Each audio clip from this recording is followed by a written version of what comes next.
All right, well, before I get started, just quick show of hands. Who here has heard of a carbon credit or a carbon credit market? All right, so maybe like half the class. Awesome. So we were asked to give this talk at a conference earlier this year. It's called Risk and Profit for Kansas producers.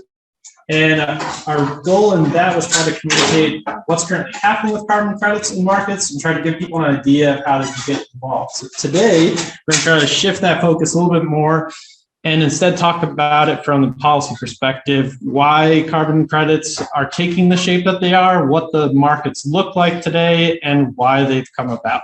So before we get there, very quickly, easiest question of the day, who do you think is paying for carbon credits right now? Somebody shout out and answer. Somebody say something in the back? Amazon. Amazon. Great. Another answer. Microsoft. Microsoft is a really big buyer. You get a gold star because we're going to mention them in a second.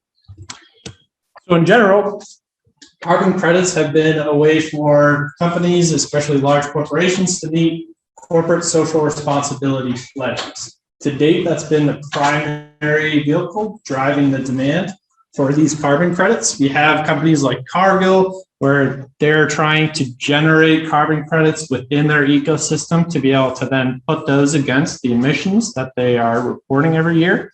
Places like PepsiCo, they're trying to say that they're going to be a net sequesterer of greenhouse gases or be net zero at certain points in time.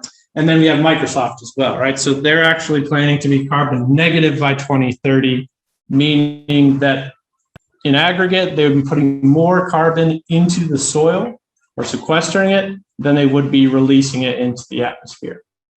This has been the primary driver of carbon credits to date.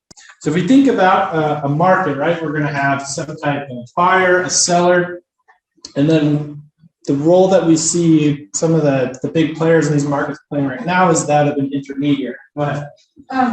You talked about a CSR pledge. Yes. Could you briefly say what you mean by CSR? Yeah, so CSR is corporate social responsibility. And that's been a push for companies like those I mentioned earlier to take responsibility for the externalities that are generated in their supply chain or during their operations. So companies like Microsoft using large amounts of power, or something like PepsiCo, where they're going to be generating a certain amount of waste, they're going to make a pledge that says they're going to take responsibility for the waste being generated or do something to offset the negative externalities associated with their operations. Okay. So yeah, again, those are kind of our main buyers at this moment in time, large corporations. The intermediaries are the big name companies that you'll start to hear tossed around, like Nori or Indigo. There's a couple others that are starting up projects right now, Bayer, Ecosystem Services Market Consortium. And then on the seller side of things, right now, it's mostly producers in these carbon farming markets. We also see it in carbon markets more generally, places that are doing forestry projects or conservation organizations where they're saying that we're going to retain some amount of land that's undisturbed. Right. Today, we're going to focus on producers and specifically the farming of carbon, more in the agricultural setting. The other buyer, it's under the intermediary, plus individuals as well. So one example I'll show in a second is of carbon credits that I purchased myself out of interest and also just for fun. And you as an individual can also decide that you want to offset your carbon emissions, whatever those may be. Okay, just to give you an idea of the scale of demand, 93 million carbon credits were purchased in 2020 alone at $15 a credit, which is usually the going rate.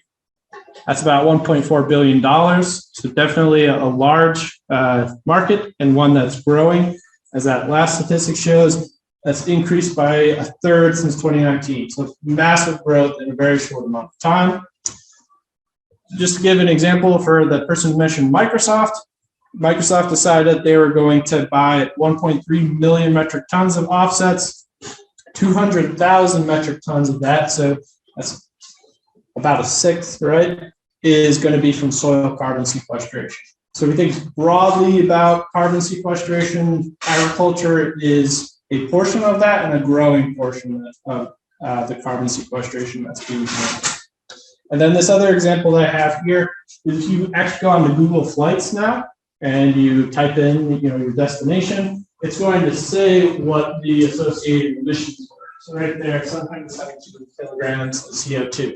Just another example of the fact that this is starting to take hold in kind of an individual basis as well.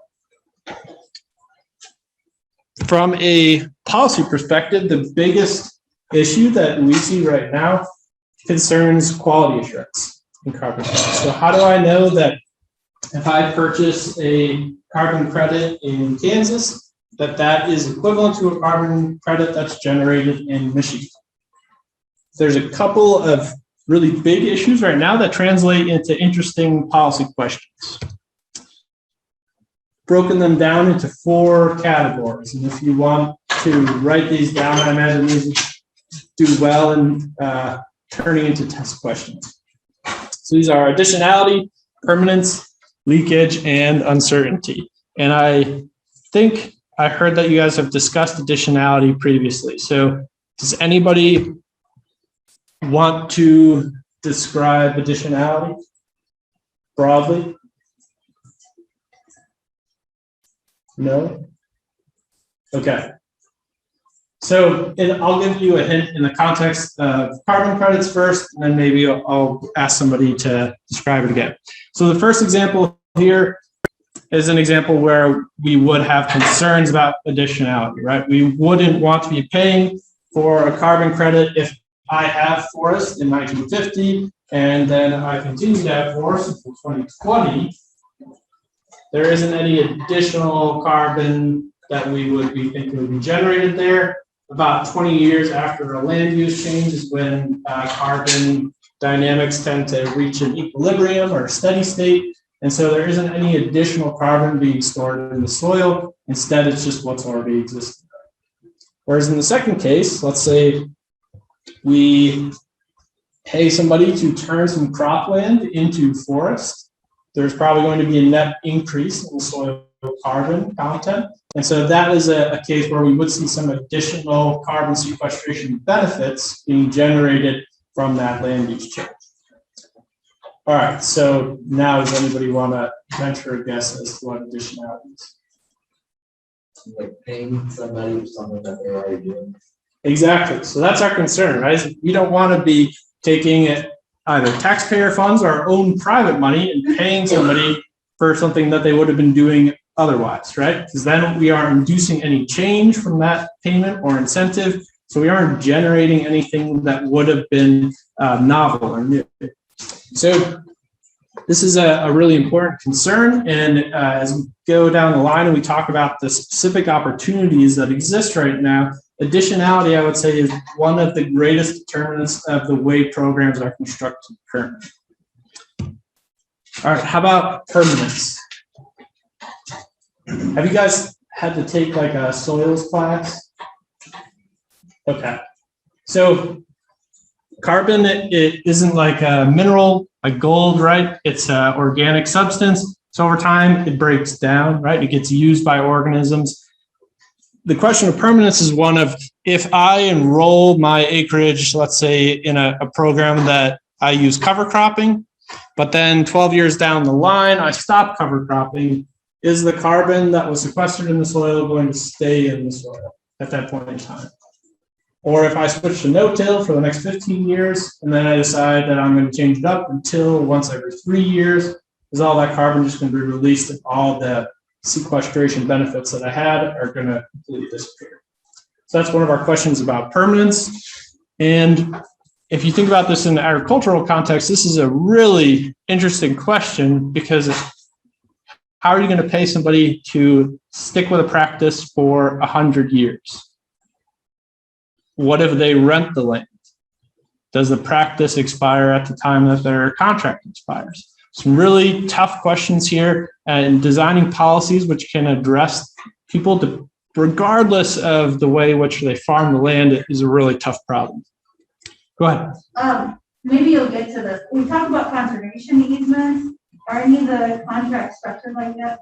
Yes. So right now, most of the contracts have a 10-year term.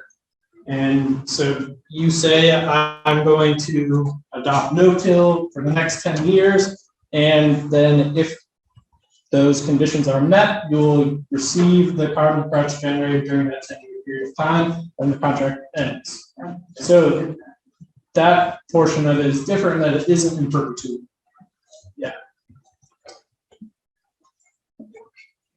This is the other issue, which I think Nelson Valoria in our department has talked about this with soybeans in a different context. But the topic of leakage, does anybody want to venture a guess as to what leakage might be? Maybe like try to tax pollution somewhere, so they just move somewhere where it's like not taxed and then it's being cool. Perfect. So in the context of carbon credits, what we would be concerned about is if we pay somebody to, let's say, take their land and that was agricultural in nature, being used to produce row crops, and instead turn it into forest. Well, maybe in South America, now somebody is going to cut down some forest and turn it into crop, right? Another very tough question to deal with because it's transboundary in nature, but the part of it which is really interesting, what this means is for policy, is how do we prevent this from occurring, right? Do we focus on practices like cover cropping or no-till, which don't change the nature of the land and that it's still productive? Or do we instead focus on things like land conversion, like CRP? All right, lastly, we have uncertainty. Let's see, what's a good question to ask about uncertainty? Has anybody here ever done soil sampling for a field?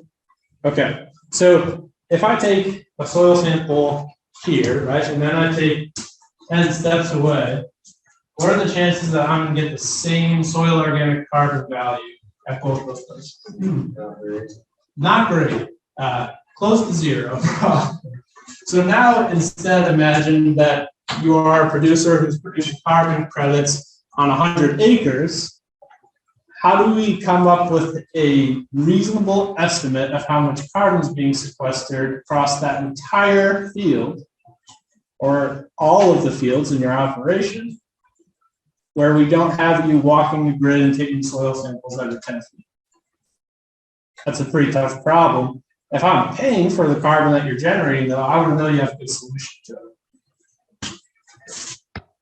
Okay, so just to give you an example of how some companies are handling this, this is the certificate from when I bought some carbon credits recently. I looked at the flights that I had this past year and bought enough carbon to offset the emissions in those. You can see how the carbon credits were quantified. So that's the Croplands methodology right here in the middle, and the nori removal tons, or the metric tons of CO2 that are removed by this operation here in Iowa, which is 22,745 metric tons of CO2.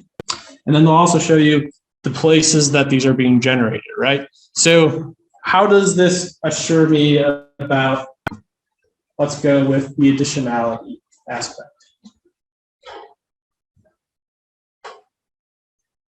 Does this tell me what was occurring on this land previously? No. Okay. But the Croplands methodology, part of that is actually verifying the previous practices. So I could go in there and read a little bit more. How about uncertainty? How confident would you be that the 5 removal tons I bought are actually stuck in the soil there in Iowa? Not very. Not very. I paid for them, so hopefully I'm decently confident, but there are concerns, right? And how confident would you be that they're going to be there in 10 years? That is a question that I have, right? What happens if 10 years from now Glyphosate resistance is a really big problem. They were using cover cropping, but now they don't want to cover crop because they can't kill off the cover crops with glyphosate. Maybe they switch back. Those 5 removal tons that I bought are now out in the atmosphere again.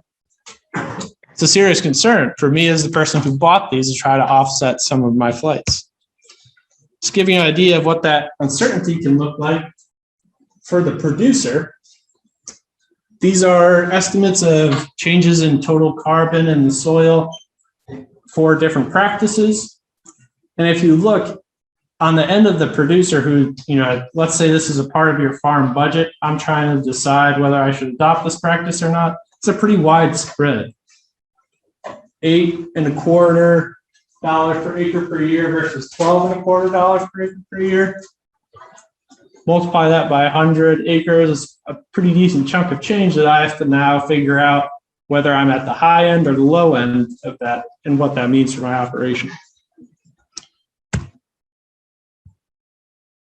In order to come up with those numbers, then one of the big challenges for policymakers to decide, well, what number do we go with, right? Do we go with a number that's produced by somebody on a experimental field in Kansas? And do we use that in Illinois or Maryland?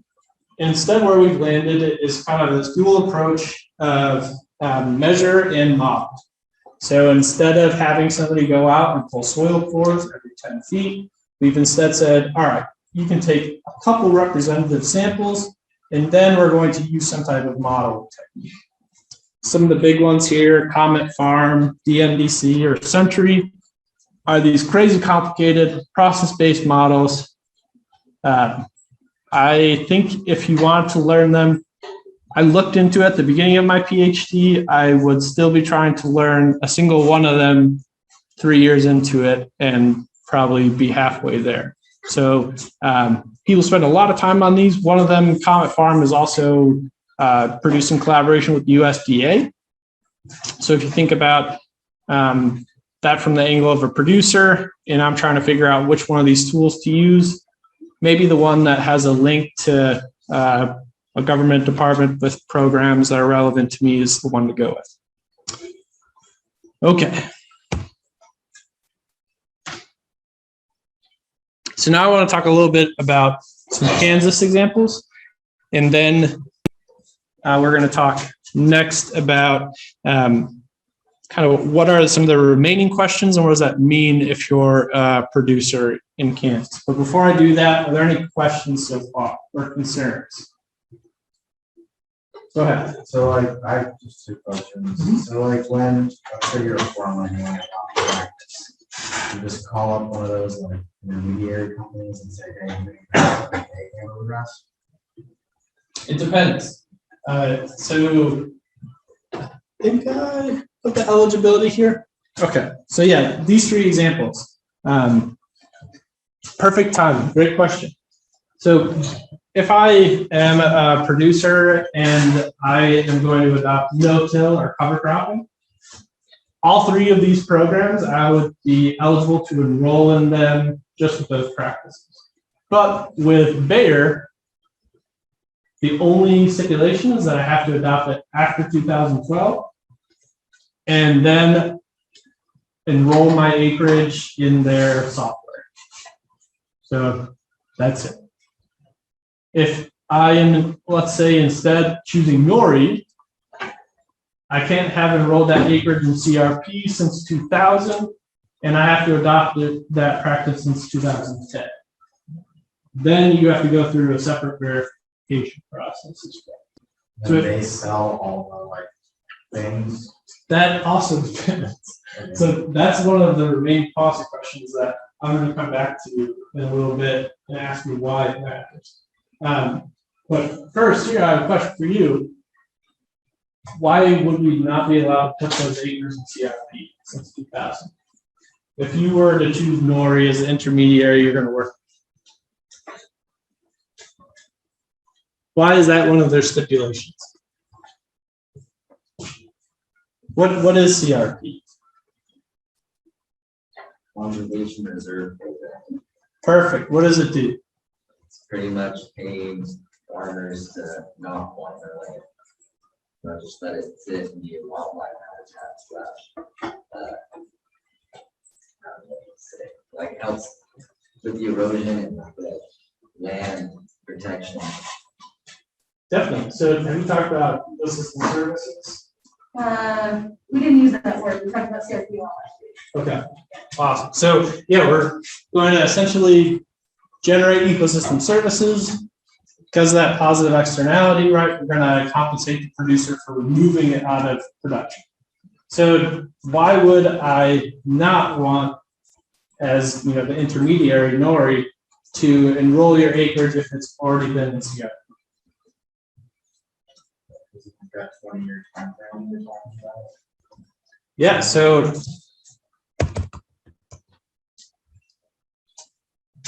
because of this exact problem right here, is that we already collectively have this program where we're going to compensate you for the good you're doing by removing those acres out of production. You've already accumulated carbon in that soil. So to allow you to enroll it in NORI, on NORI's end, they're not going to get much additional carbon credits out of it too. But also, the second reason being that you've already essentially been compensated for making that decision. Okay.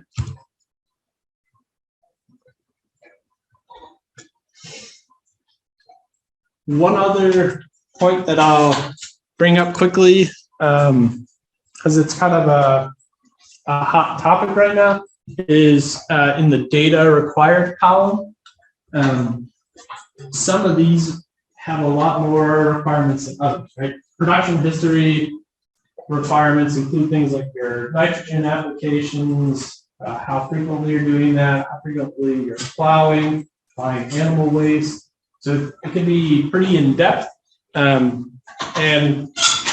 data, the ownership of data, who should be allowed to use it, those are all some pretty good concerns right now in the ag space. And carbon credits are not an exemption to that rule.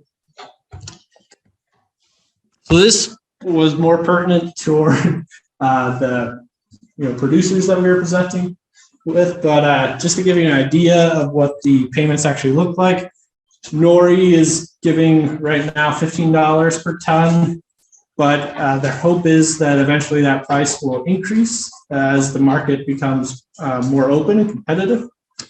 Just to give you an idea of the spread that could mean, it can go anywhere from like $3 per acre per year to $22.50 per acre per year. So pretty big variance there, depending on the practices that you're adopting and also the local soil conditions you're working with. Some places are better for sequestering carbon than others.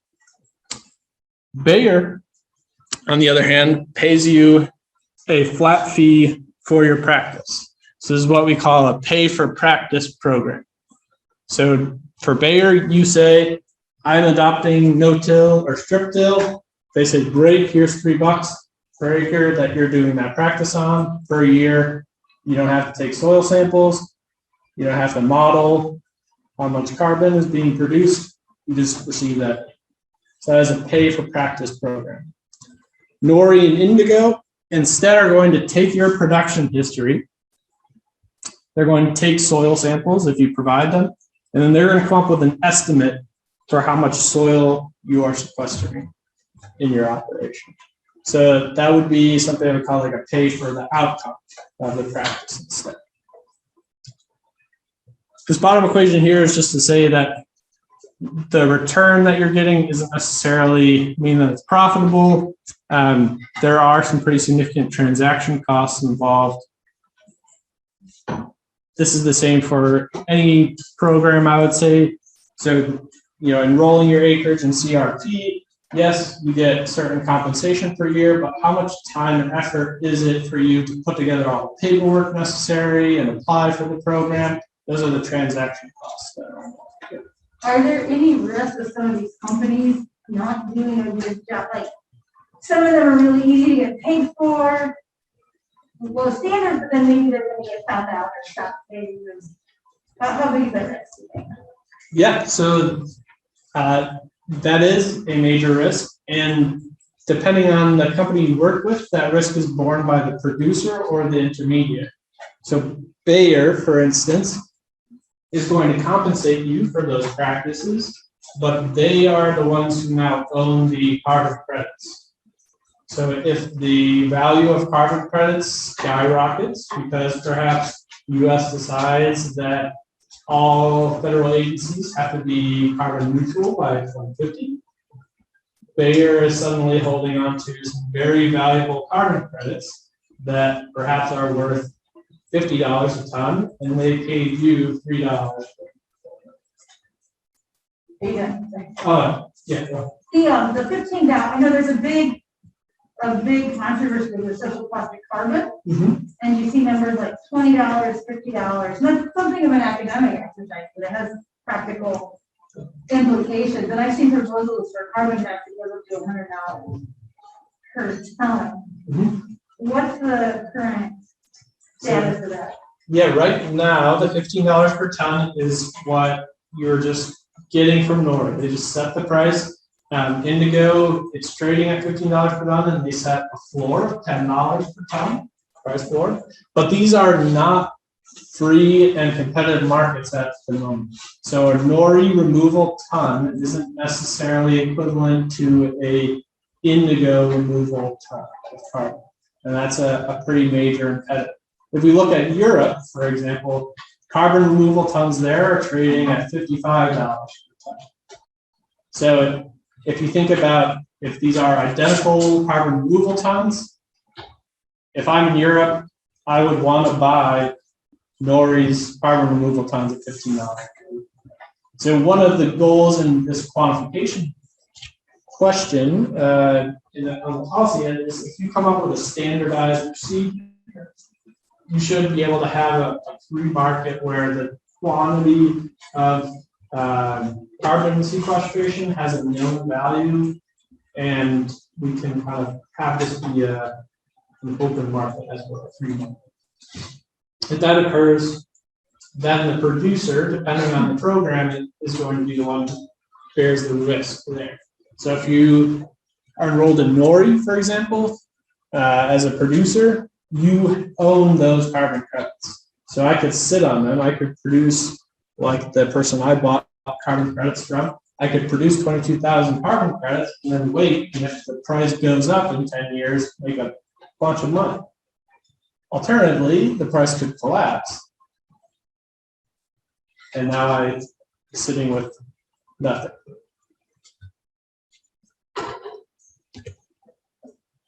So these are some of the policy questions. And the first one I just talked about is that depending on the program and its nature, right, if it's pay for the outcome or it's pay for the price or the practice, excuse me, one party or the other is going to be bearing the risk. And if we think about scenarios where USDA gets involved with the quantification or even the regulation of the carbon removal market, these questions become very important, right? Will they have a price floor? At one point in time, there was a memo that said that the US was targeting $20 per removal ton of CO2, that they are going to set up a central carbon bank. That seems like it's no longer a viable option, but definitely something to keep in mind. The second one is very pertinent to producers, but I encourage you to think about it too. If you're sharing your entire production history with a company to be able to quantify how much carbon is being sequestered, what can they then do with that data? What happens if they say you are producing a lot less carbon than you think you are? And who's right in those situations? The other question I have here, how long does the field have to be enrolled in the program? Right now, it's about 10 years. Some people have talked about having these programs be 100 years. What's another alternative? So right now, let's say, this is my plot in 2000 and 2010. I decide that this would be till. And now we're going to do no till, which is going to be an empty box.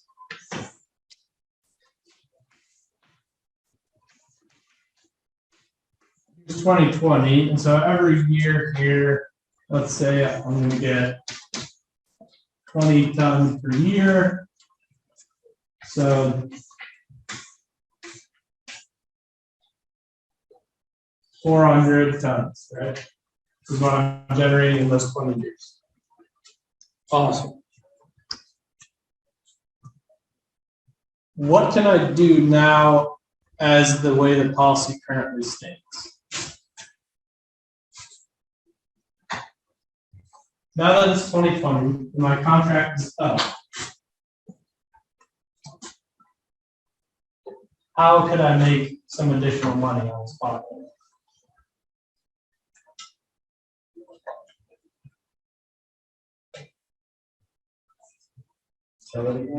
Kill it again, right? And repeat this whole process. Why not? My contract's up. Is anybody alarmed that this is possible? I bought some of these carpet, so I'm alarmed. I'll put it that way. So what would be an alternative policy? How can I keep this carbon in the ground?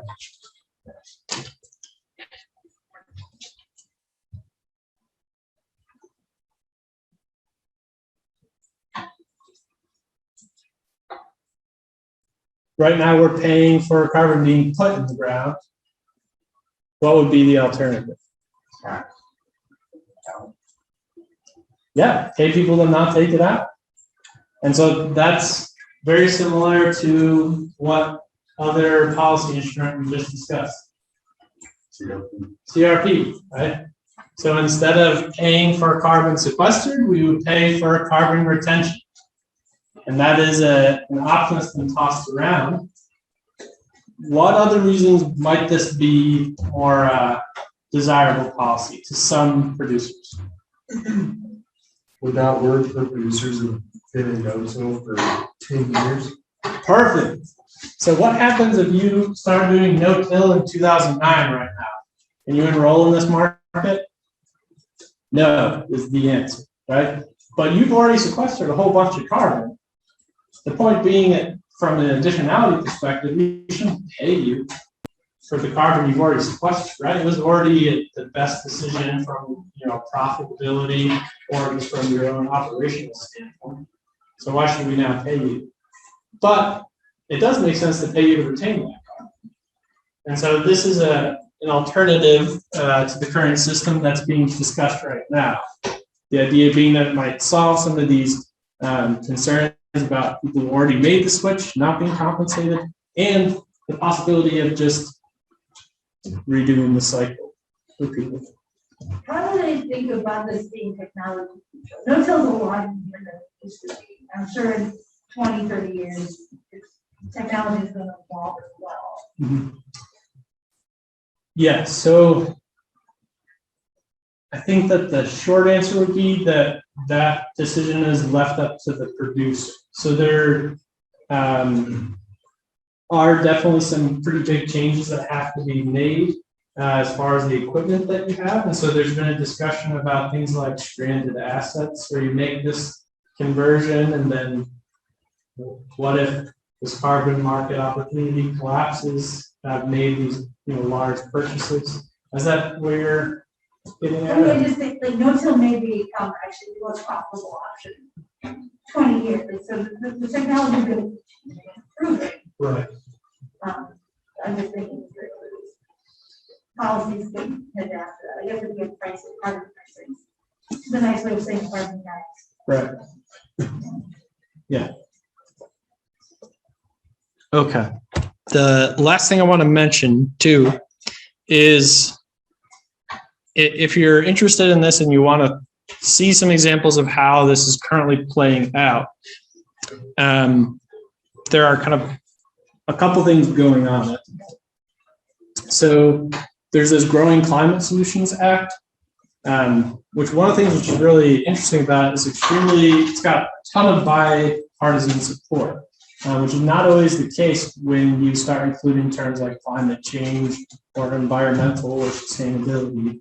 One of the reasons for that is that this, instead of pitting environmentalists against agricultural producers, is a pretty interesting case of there being some well-studied synergies between the two. So I believe this is passed. Where was this passed? I'd have to look it up. But it's got a lot of people from both sides of the aisle, opponents of it. And they've kind of tossed around two ideas. One is that they would come up with a standardized process for quantifying carbon credits. The other one is that they would bear the cost of verification. So one of the big costs right now, I mentioned going around pulling soil cores every 10 feet, is that those are borne by the producer. So the models are going to be run by NORI, right? But if you want to include some soils data, which shows that you're sequestering more soil carbon than the computer simulation spits out, you're the one who's going to have to bear that cost. Additionally, in some of the models, you have to bear the cost of verification as well. So somebody has to come and make sure that you have all the farm records that are necessary to come up with these estimates. And that cost is being borne by producers at the moment for a large part. And so there's some discussion about that cost being borne through some USDA programs instead. The other figure I threw in here is just food for thought. If this is a global free market, so the price of US carbon removal tons becomes the same as the price of EU carbon removal tons, and those prices fluctuate freely. If we were to see a carbon removal price of $50 per ton, that would be significant. On a per acre basis, that would be enough to cover the cost of adopting some of these practices. At the moment, it's a nice incentive, right? But it in no way covers the complete cost of having to change up your operation to make the switch. So that's the other kind of question is, do we try to fix this price so that it encourages adoption of practices, or do we instead allow free market for carbon credits to incentivize whatever practices are able to meet that objective of maximizing our per acre profitability? And the last one is that there are a couple of other organizations in the mix that are coming out with programs. Some of them are pay for practice. Some of them are pay for the outcome, pay for the carbon credits. And what is that going to mean when you have a mix of the two? Is it going to be the case that Cargill's carbon removal ton is thought of as a less desirable carbon removal ton for a company like Microsoft when it's coming up with its corporate social responsibility documents at the end of the year? Or is it going to be the case that all of them are seen as equally valuable? These are some remaining questions, and the last note that I'll add on that subject is that right now there are also some contract farming opportunities as well. So instead of Microsoft going to, let's say, NORI and purchasing its carbon removal tons, it's going to go and contract with 20 wheat producers in Kansas and pay them some upfront price for the carbon removal tons that they get in the next 10 years. So those are some other opportunities. That last one I think is especially interesting from kind of the perspective of an economist, just because contract farming has a long history of being studied, but it also has some pretty important implications for our producers as well.